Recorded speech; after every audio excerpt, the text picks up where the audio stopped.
샬롬. 1월 10일 이슬기도 오신 여러분 환영합니다. 예, 우리 암송 시편 62편 5절 같이 암송하고 시작하겠습니다. 나의 영혼아 잠잠히 하나님만 바라라. 모른 나의 소망이 그로부터 나오는도다. 한 번 더 하겠습니다. 나의 영혼아 잠잠히 하나님만 바라라. 모른 나의 소망이 그로부터 나오는도다. 아멘. 예, 오늘 우리는 창세기 30장, 31장을 읽게 되는데요. 30장은 이 야곱의 가정에서 벌어지는 이 자녀 출산 좀 경쟁과 이 야곱이 이 라반 밑에서 재산을 모으는 과정, 이걸 좀 이렇게 다루고 있어요. 라헬과 레아의 자녀 출산 이 경쟁이 막 치열하게 전개되면서 야곱의 12아들, 그리고 나중에 이제 이스라엘 12지파의 조상이라 할 수 있죠. 이 12아들이 태어나게 됩니다. 또한 야곱이 이제 하나님의 도우심으로 라반과의 품삯 그 협상에서 지혜롭게 대처하면서 좀 큰 재산을 얻게 됩니다. 그렇게 31장으로 넘어가면은 야곱이 라반의 집을 떠나서 고향으로 돌아가는 과정을 기록하고 있습니다. 하나님께서 야곱에게 고향으로 돌아가라 이렇게 명령하시고 이 야곱은 가족을 이끌고 몰래 이렇게 떠나죠. 라반이 막 추격해 오는데 하나님의 경고로 야곱을 해치지 못하고 언약을 맺고 헤어지게 됩니다. 오늘은 31장의 내용을 조금 더 인생의 광야에서 인도하신 하나님이란 제목으로 살펴보도록 하겠습니다. 이 야곱의 인생은 광야의 여정이었습니다. 형 에서를 속이고 도망쳐 하란 땅에 온 지 언 20년. 이 외삼촌 라반 밑에서 이 종처럼 일하면서 온갖 부당함을 겪었거든요. 또 품삯을 10번이나 바꾸는 라반의 속임수 속에서도 야곱은 묵묵히 견뎌냈습니다. 그런데 이제 하나님께서 그에게 내 조상의 땅, 내 족속에게로 돌아가라. 내가 너와 함께 있으리라. 이렇게 말씀을 하시죠. 여기서 이 돌아가라는 이 원어를 보면은 이 슈브라고 해가지고 단순히 뭐 귀환 이런 차원이 아니라 좀 회복, 회귀 이런 의미가 들어가 있어요.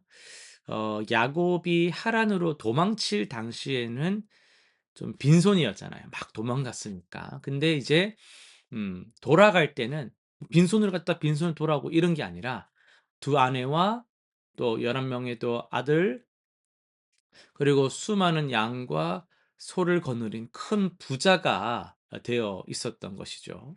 이것이 하나님의 언약이 이루어지는 방식입니다. 인간의 실패와 연약함 가운데서도 하나님은 당신의 약속을 결코 잊지를 않으시는 거예요. 야곱이 하란에서 보낸 20년은 결코 헛된 시간이 아니었습니다. 그곳에서 그는 이스라엘 12지파의 아버지가 되었고 하나님의 신실하심을 배웠잖아요.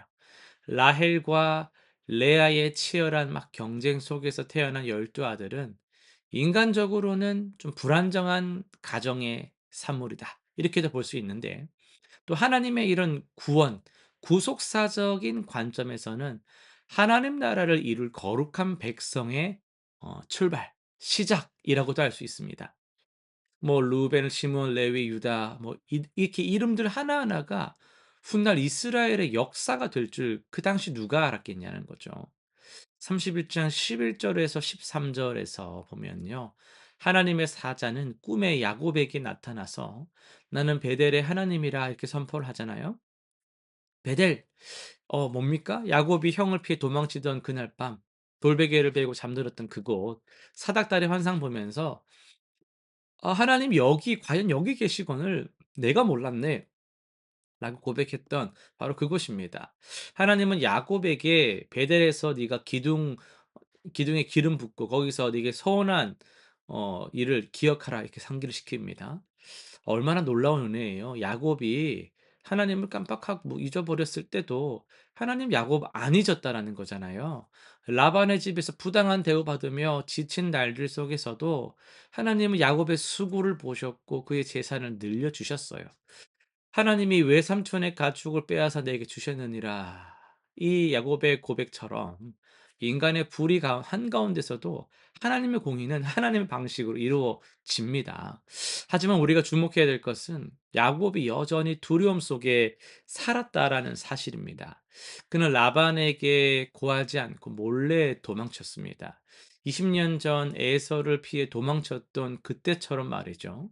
이 야곱의 인생은 여전히 도망의 연속이었습니다. 그러나 하나님은 이런 야곱마저도 버리지 않으시고 이 라반이 그를 해치지 못하도록 막아 주셨습니다. 이것이 복음이죠. 우리의 신앙이 이 완전해져서 하나님께서 우리를 사랑하시는 것이 아닙니다. 우리가 여전히 연약하고 두려워 떨 때도 하나님은 우리를 지키시고 인도하시죠. 야곱이 베델에서 받은 약속, 내가 너와 함께 있어 네가 어디로 가든지 너를 지키며 너를 이끌어 이 땅으로 돌아오게 할지라. 이 약속은 그 20년이 지난 지금의 상황에도 여전히 유효했어요. 야곱의 이야기는 궁극적으로 우리 예수님을 가리키는데요. 야곱이 하란 땅에서 종처럼 섬기며 고난 받았듯이 예수님은 이 땅에 종의 형체로 오셔서 우리를 섬기셨죠. 야곱이 아무것도 없이 도망쳐 나왔다가 풍성함으로 돌아왔듯이 예수님은 우리를 위해 가난하게 되셨으나 그 가난함으로 우리를 부유하게 하셨습니다. 야곱이 라반의 부당함 속에서도 하나님의 신실하심을 경험했듯이 우리도 이 세상의 불의 한가운데서도 하나님의 공의와 신실하심을 경험하고 있습니다. 사랑하는 성도 여러분, 여러분의 삶 속에서 하라는 20년이 있습니까? 부당한 대우를 받으며 견디는 시간, 약속이 이루어지지 않는 것처럼 보이는 광야의 시간이 있습니까? 낙심하지 마십시오. 하나님은 베델에 사신 약속을 지금도 기억하고 계십니다. 여러분의 기둥에 기름을 부으며 드렸던 서원을 하나님은 잊질 않으셨어요. 때가 되면 하나님은 돌아가라. 내가 너와 함께 있으리라고 말씀을 하실 겁니다. 우리 실천사항 세 가지 정리하겠습니다. 첫 번째는 이 과거의 은혜를 기억합시다. 내 인생의 베델이 어디인지를 돌아보고 그때 하나님께서 어떻게 나를 만나 주셨는지를 한번 기록해 보시길 바랍니다. 어려운 순간마다 그 은혜를 기억하며 하나님의 신실하심을 붙드시길 바랍니다. 두 번째는요.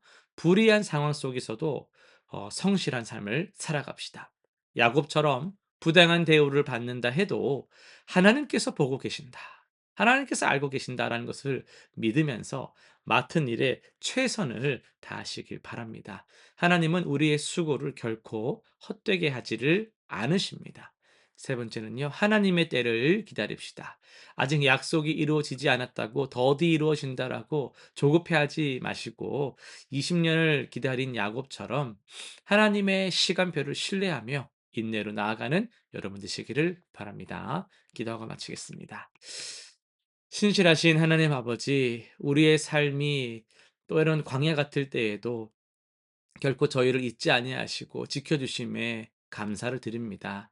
베델에서 야곱에게 약속하신 것처럼 우리와도 함께 하시겠다라는 주님의 약속을 오늘도 우리가 믿고 붙잡습니다. 불의한 환경 속에서도 낙심하지 말게 하시고 주님 바라보며 성실하게 신실하게 살아가게 하여 주옵소서. 그리하여 주님의 때에 주님의 방법으로 풍성함을 경험하게 하여 주옵소서. 예수님의 이름으로 기도드립니다. 아멘.